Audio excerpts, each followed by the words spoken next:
Hey everyone, today I'm going to show you how to apply for a global entry pass online.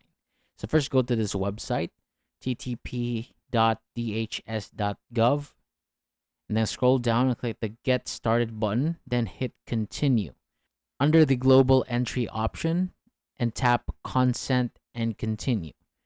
Now go ahead and create an account. Just fill out the form with your info, and once your account is set up, log in using your new details. So once your account is set up, log in using your new details, and on your dashboard, click Apply for a new enrollment. Then choose Global Entry.